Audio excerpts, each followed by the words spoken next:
Joining us right now, Houston Mayor Annise Parker. Mayor Parker, welcome back to Houston's Morning News. Thanks for taking the time this morning. Sure. Good morning. Good morning. We've taken a lot of calls from folks that are a little confused, so maybe you can help us out here with the water restrictions that have just been put into place.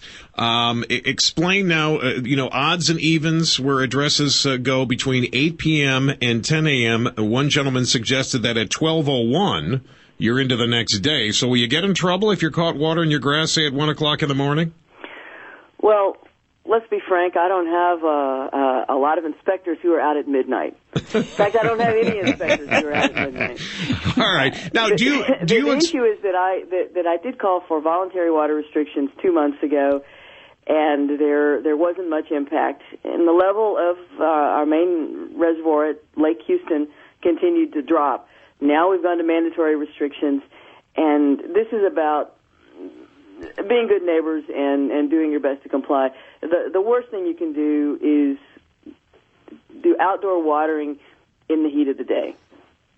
That's right. So, Mayor, I mean, what you're really looking for is really to curb this to the late night hours. I get that. The 311 calls, can they be totally anonymous if somebody does call in because they get, kind of ticked off that their neighbors are watering at the wrong times or multiple days? Absolutely. Call 311 if you have a question or if you want to report a violation. And while our ordinance does call for fines for repeat violators, the goal of this is to get compliance.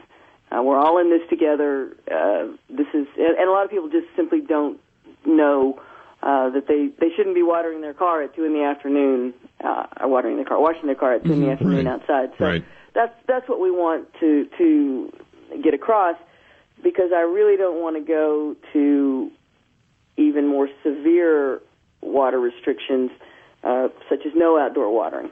And that would be the next step. If people don't comply or this gets any worse, then we go to the next step, which is no outdoor watering whatsoever, which we've seen in some of the other communities around here. Mayor, hang on. We're going to take a quick break, and when we come back, we're going to discuss what's going on with the red light cameras. I know we have an article that we were reading today in the Chronicle, some of the comments that you made. I want to ask you about those coming up. Back to the information and conversation with Matt.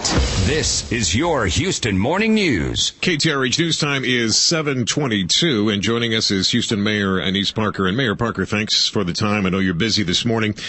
You said that ATS, the folks that we got the red light cameras from, have decided that Houston is going to be their Alamo. They're going to attempt to make an example of the city of Houston. What do you mean by that? The red light cameras are controversial everywhere they are. And while we're in a contract dispute here in the city of Houston because of the vote, we were moving toward a resolution of that contract. And recently they lost another big city, which was Los Angeles, where the city council in Los Angeles canceled their red light camera contract. And suddenly the negotiations pretty much evaporated. I believe that Houston is an opportunity to make a public example, and they've dug in, and that's not acceptable, which is why I placed the item that we're going to be voting on this morning in front of City Council, and then there's another item on a special meeting on Wednesday to do away with our red light camera ordinance altogether. Mayor, what kind of risk is this financially to the city of Houston when you'd mentioned before that this could cost the city millions? You weren't willing to take that. Have things changed? No, the liability is still out there. We continue to believe that we know we owe them money, but the voters didn't leave me any choice in that. We don't think we owe anywhere near what they think we owe, and we had been in discussions, and that's the reason that I turned the cameras back on, because we were in some pretty productive negotiations.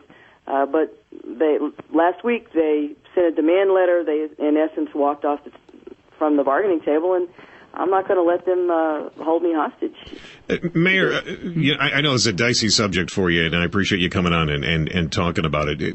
What made you change your mind? I mean, it seemed that you were you've kind of changed your mind. A lot of people are suggesting that it may be political, but is there a different reason? The red light camera company has suggested that I've changed my mind, and that's a bargaining tactic by the red light camera company, ATS.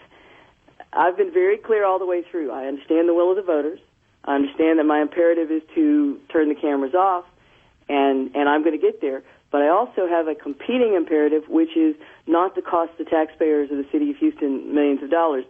And they may not have thought of that when they voted down the red light cameras, but I am compelled to think of that. And so I'm trying to meet the two imperatives in the best way I can, and that is to limit the damages in this contract dispute.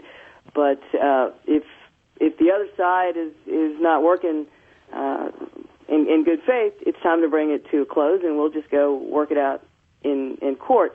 But that's why it's on the council agenda, because at this point, if there is exposure to a certain amount of damages on the part of the city council needs to be fully aware of that and weigh in on it. Mayor, I want to thank you for coming on with us and answering some difficult questions here, and we'll certainly keep in touch with your office and have you back on as this moves forward. But again, thanks for the time this morning. We sure appreciate it. Houston Mayor Annise Parker this morning explaining her position on the water restrictions and the red light cameras.